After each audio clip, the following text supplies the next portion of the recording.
Hi everyone, and welcome back to my true crime YouTube channel.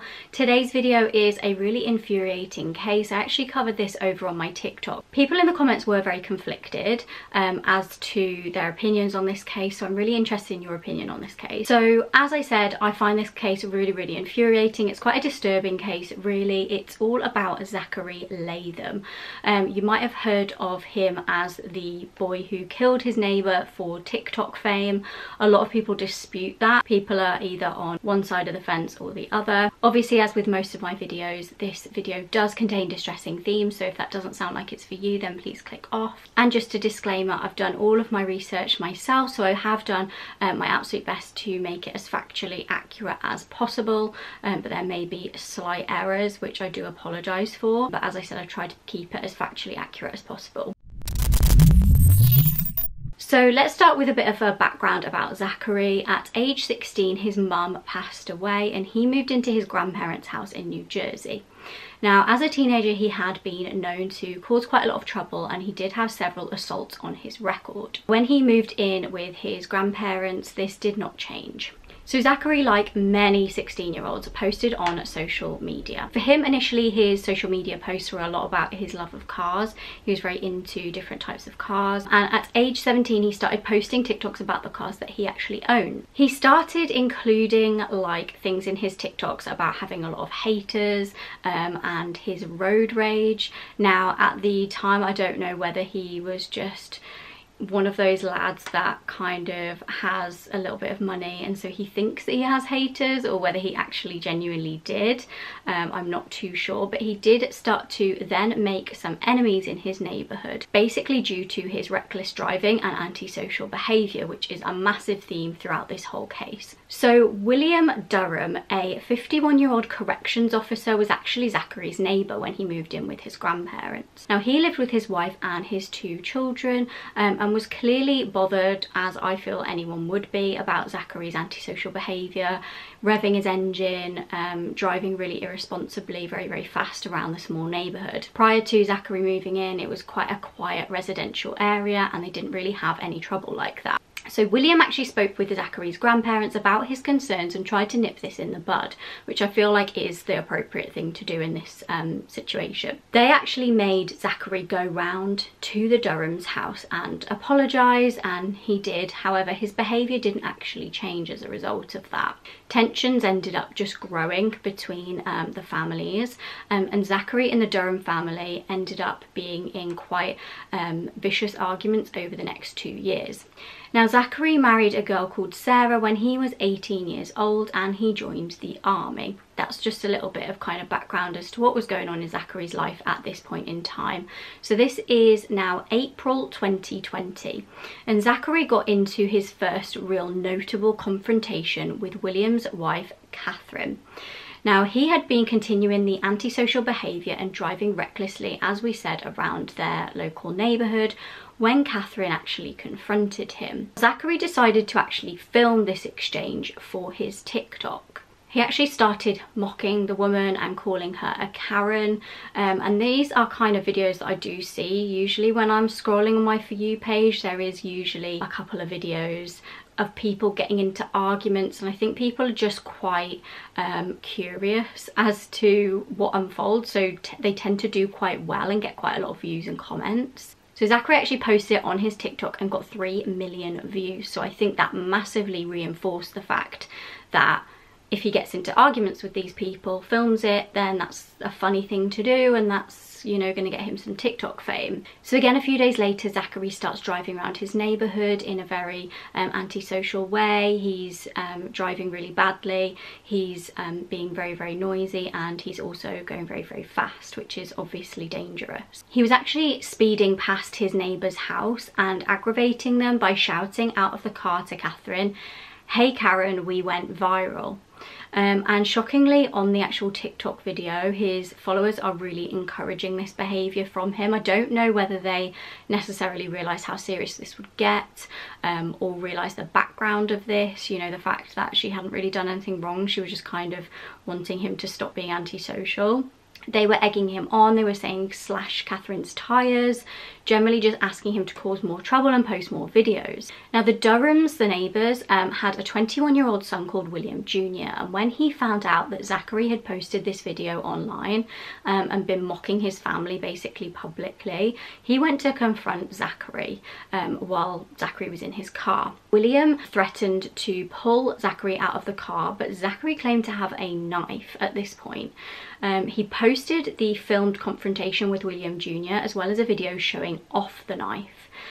So this is now getting to a point where he is actually like threatening violence. I know that technically William confronting him was threatening violence. He said that he would pull him out of the car, but I think Zachary's taking it to the next level now with saying that he's actually got a weapon on him. So his TikToks gradually get more and more sinister, and he then poses shortly after with a gun on the app, which I don't know how that video managed to stay up. I mean, I do true crime content on TikTok and I always get my videos taken down. I get community guidelines violations, so I just don't understand how he's allowed to post a video clearly like threatening people, showing off a weapon. It just seems madness to me. So he starts posting these like threatening videos on his account, claiming that he was going to share with his followers the names and addresses of the family. So he's then endangering them massively. The Durham family actually tried to get police involved quite a few times, but they were actually not very helpful at all, which is crazy seeing as there is like this video evidence that says that, you know, he's got weapons on him. He's making quite clear threats. He's not only harassing the family, but he's also got that history of assault that I mentioned right at the start as well. So on the 4th of May 2020, Zachary intentionally swerved his vehicle and narrowly missed hitting the Durham's 17-year-old son on his bike. That day, the entire family decided to confront Zachary and try and put a stop to his behaviour. I think they felt like at this point, you know, they've tried to ask nicely. William has gone round, spoke to the grandparents. He's tried to sort of resolve it in that way. Catherine's also tried to say to Zachary, cut it out, stop the behaviour, nothing. The son has also spoken to Zachary and tried to threaten him to stop. Nothing. They've also tried to get the police involved. They're not really interested, so I feel like they kind of felt like they had little choice but to really stick up for themselves in this situation. So they decided to take matters into their own hands. So while Zachary had driven off, William parked his truck at the entrance to the drive to block him from returning. Zachary got back and drove up to the vehicle with his two friends in the back seats. And Catherine is actually recording at this point. So she recorded herself walking up to his car. Zachary got out of the car, elbowed her and hit her in the face before getting back in his car and speeding off. And I feel like this is quite a lot of the context that people on TikTok, when they just see a quick, you know, 3-minute video about this case, they're not really taking into account the full sort of background of this and how much this is building up and up. And I know if my mum had confronted a, you know, 17-year-old boy and he's attacking her basically, I would be absolutely raging. So Zachary gets in his car and speeds off, and when he got home his wife Sarah was there and she was also recording on her phone. I think she sees that obviously there's a commotion, things are like kind of going down. So Zachary ran in the house and returned with a stun gun and 2 knives. So he's really kind of prepared for things to happen at this point. I feel like if he's feeling threatened, the wise thing to do would be go into your house, lock your doors, don't come out. But no, he comes out with weapons. And the Durhams had followed him back to his house, and Sarah, you can watch the video online if you really want to. Sarah's like shouting at them to back up. She's saying you're not going to like what happens if you come any like closer to the house. So she's kind of shouting at them, warning them to back away. 2 of them arrived on push bikes and 1 in a truck, which I believe was William. Now, as I said, I did do the TikTok about this case, and it did shock me how many people were defending Zachary. But I feel like if you watch the video in isolation, just that video of the incident that I'm about to describe, it does look quite threatening, because as far as other people might be aware, this guy is just at his house. He's just outside the front of his house, and these people pull up and they're quite aggressive with him, which is obviously, you know, that is obviously what is going on. However, that's just the video in isolation. You don't really see like the threats, the knives, the guns, all the things that like Zachary is actually threatening them with. Yeah, it is quite shocking without context, and it's not nice to see anyone threatening anyone. So I'm not justifying the behaviour here. I'm not saying that what they did is right, but I am saying that I do understand how people can be pushed to a point, I suppose. It's quite a blur. It's quite a horrible video to watch, really. You just sort of see the Durham family approaching Zachary. Zachary seems to be kind of like initially sort of backing off, but then almost like comes forward and starts to fight with them. And then I don't necessarily see anyone physically use a weapon, but it's because it's filmed from behind, and then you just see like smears of blood on a car as they kind of like scuffle and they're like falling onto the car, which is horrible. In the documents of what I could find about this case, I'm not sure exactly the order of these things, but Zachary fired his stun gun at the family. William dives at him. Zachary slashed him on the arm as he did so, which may be the blood on the car that I was talking about. He also swung a knife at one of the sons. Zachary runs into the garage, followed by his two friends from inside of the car. William chases after Zachary, but was fired with the stun gun repeatedly. William suffers 3 stab wounds to his right forearm, his right armpit, and his back, the centre of his back. The stab wound to his armpit was the fatal wound which pierced his lung, which is really absolutely tragic. During the struggle, Zachary took a blow to the head and was concussed as well. He was obviously injured in this. After 7:30, the police attended the scene, and sadly William Durham had passed away. He was pronounced dead at a local hospital. Zachary was taken to hospital to be checked over and was discharged to Cumberland County Jail. Now, initially he did not realise that William had passed away, and again you can watch a video online of him being told that he did actually kill William Durham, which is he's pretty shocked. I think he never realised that it would go this far. He was charged with second-degree reckless manslaughter, aggravated assault and weapons offences. Now, the Durham family were also charged with offences, including Catherine and her 2 sons, for criminal trespass and simple assault and aggravated assault, which I do agree with. You know, I do think that they also should be held accountable for, you know, you can't go onto somebody's property and attack them. You know, we shouldn't be allowed to take the law into our own hands. I also don't think that they should have needed to do that, but clearly they felt like they did need to do that.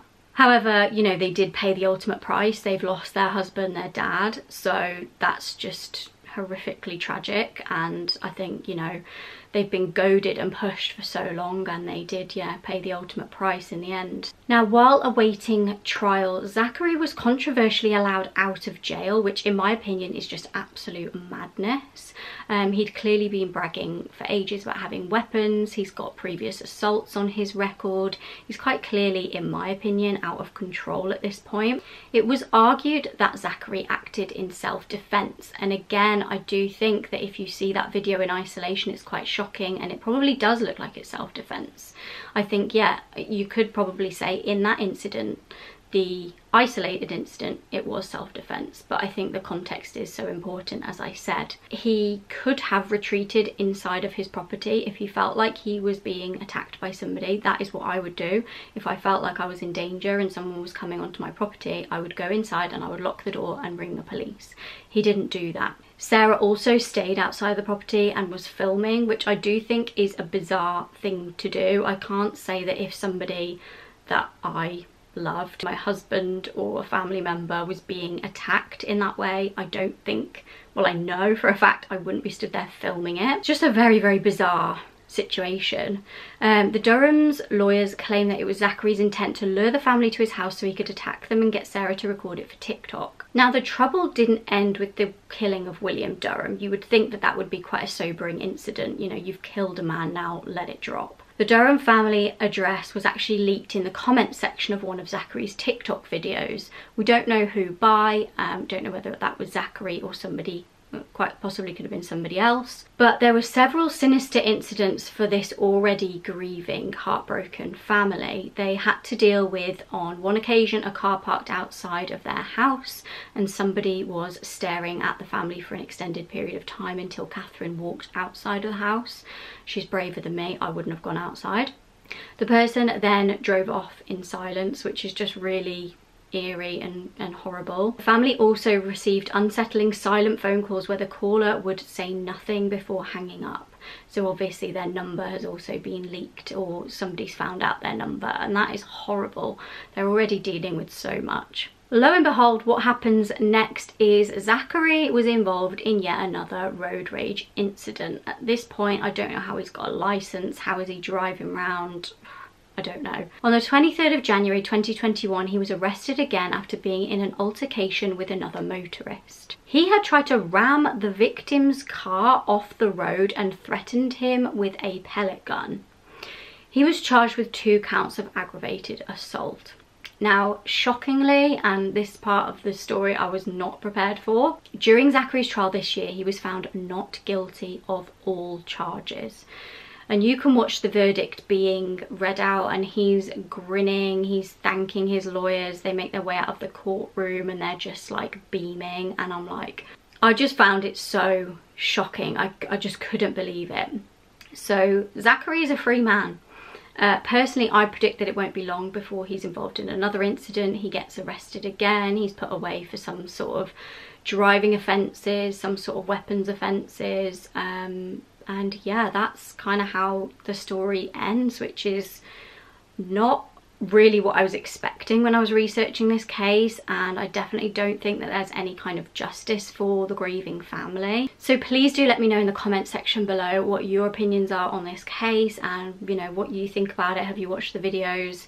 And yeah, any other takes, I'll be really interested to know. Please do make sure you hit the like and subscribe button if you have found this video useful or interesting, and hopefully I'll see you all on my next video.